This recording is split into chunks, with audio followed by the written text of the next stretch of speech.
There are moments in politics where the room changes temperature, where a single sentence makes allies uneasy, adversaries confident, and history lean forward to listen. Yesterday, one of those moments happened, and the cameras caught everything. This didn't unfold on a battlefield. It didn't happen in a war room. It happened in a gilded resort under chandeliers, with smiles that didn't quite hold. As reporters gathered, a simple question was asked. Had Donald Trump discussed Russia's role in rebuilding Ukraine during his recent conversation with Vladimir Putin? The answer stunned the room.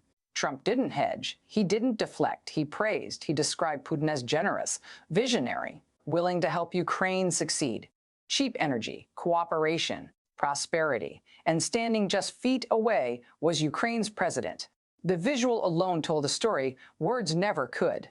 The alleged aggressor recast as benefactor, the invaded nation reduced to a spectator, and the man seeking to return to the world's most powerful office delivering that message with complete confidence.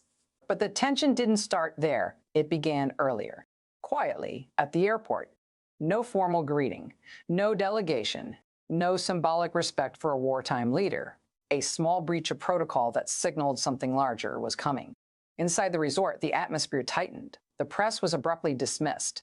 Jokes were made. The mood shifted. And when the cameras returned, so did the contradictions. Trump spoke warmly of Putin's strength, his intelligence, his desire for Ukraine to thrive, a narrative completely detached from the reality of missiles still falling on Ukrainian cities. And the cameras kept drifting back to Zelensky's face, a tight smile, a sideways glance, a moment of disbelief that needed no translation. Then came the pivot. Trump returned to a familiar grievance, the 2020 election. He insisted, once again, that if he hadn't lost power, the war would never have happened, that this global catastrophe was the consequence of his removal. Zelensky's expression shifted: confusion, discomfort, silence, because suddenly this wasn't about Ukraine. It was about something else entirely. And beneath the spectacle was a deeper signal, one that foreign capitals immediately recognized. This wasn't just rhetoric, it was alignment. And it raised the question far more unsettling than anything said out loud. Was this a performance or a preview? Because what followed next would suggest this moment wasn't accidental at all. What sounded like improvisation wasn't. Because as the words echoed across newsrooms, diplomats began comparing notes, and a pattern emerged, one that made this moment far more consequential than a clumsy press conference. When asked about a ceasefire, Trump didn't speak like a mediator. He spoke like Moscow. He explained why Russia wouldn't want the fighting to stop. He repeated the logic Russian officials have used for months, that a pause in violence could somehow lead to more violence later, that stopping the war now might prolong it. It's an argument that defies common sense, and yet it's straight from the Kremlin's script. This wasn't paraphrasing. It was validation. Then came the reveal that changed everything. Trump confirmed he had spoken with Putin not once but twice that very day, before meeting with Ukraine's president, and again after, a call lasting more than 2 hours. Not casual, not ceremonial, substantive. The Kremlin didn't deny it. In fact, they confirmed it. Their readout was blunt.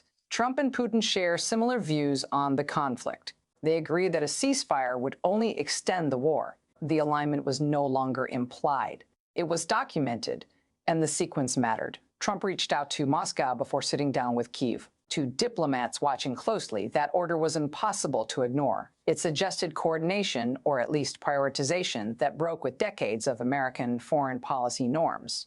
Then came the pressure. Trump warned Zelenskyy about territory. He said land had already been taken. More was contested. More could fall. His message was unmistakable. Make a deal now, while you still can. It echoed Russian propaganda almost word for word. The idea of inevitable advance, unstoppable momentum, a closing window.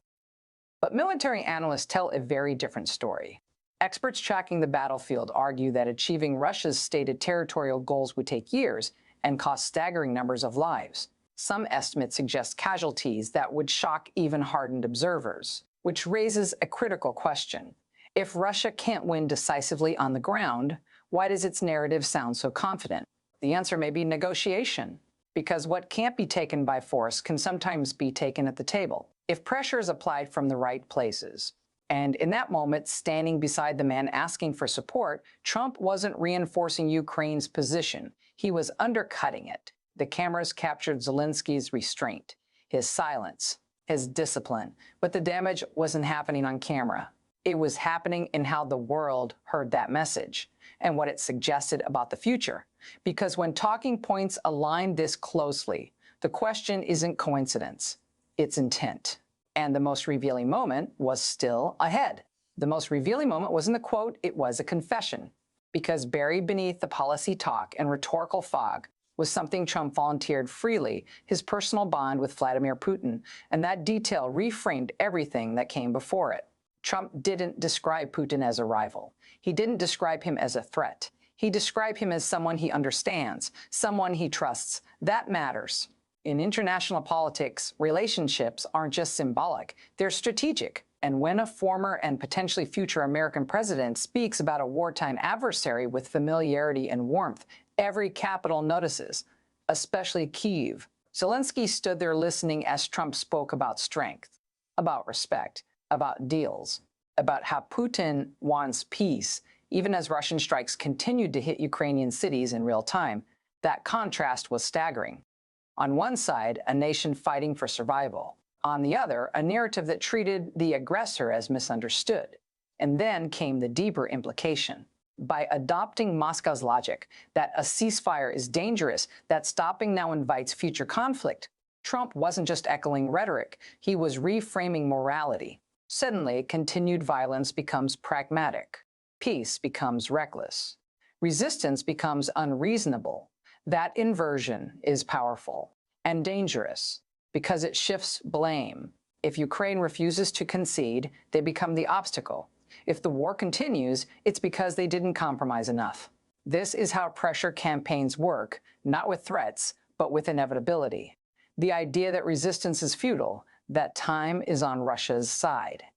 That delay only makes things worse. But here's the problem. That narrative isn't supported by facts on the ground. Russia's advances have been slow, costly, grinding, far from the sweeping victories implied. And yet the story told at that press conference painted a very different future, one where Ukraine's options are shrinking by the day. Why? Because negotiation narratives don't rely on accuracy. They rely on perception. And perception is shaped by who speaks and how loudly. Trump's words carried weight not because they were new, but because of who said them. A former president, a frontrunner, a man signaling how he might act again. To allies, it sounded like a warning. To adversaries, an opening. To Ukraine, a chilling preview. Because if this is the tone now, in front of cameras, imagine the conversations behind closed doors. And that leads to the question no one can ignore anymore: what would American leadership look like if this rhetoric became policy? Because the answer to that question may determine not just how this war ends, but who gets to define victory. Sometimes the most consequential shift in history doesn't arrive with an announcement. It arrives as a signal, subtle, deniable, and impossible to unsee once you recognize it. That's what this moment was. This wasn't just about one press conference or one set of remarks. It was about a realignment in plain sight, a reframing of the war that placed pressure not on the invader, but on the invaded. Trump didn't call for accountability. He didn't demand withdrawal. He didn't insist on justice. Instead, he emphasized inevitability, loss, concession. That framing does something profound. It moves the goalpost of acceptable outcomes. It makes surrender sound like strategy. And it isolates those who still believe resistance is necessary. Zelenskyy understood that instinctively. That's why he didn't argue, why he didn't interrupt, why he let the moment pass without confrontation. Because confronting it publicly would have amplified it. But silence doesn't erase impact. Across Europe, officials heard a warning. Across Moscow, officials heard validation. And across Ukraine, the message landed with unmistakable clarity. Support may no longer be unconditional.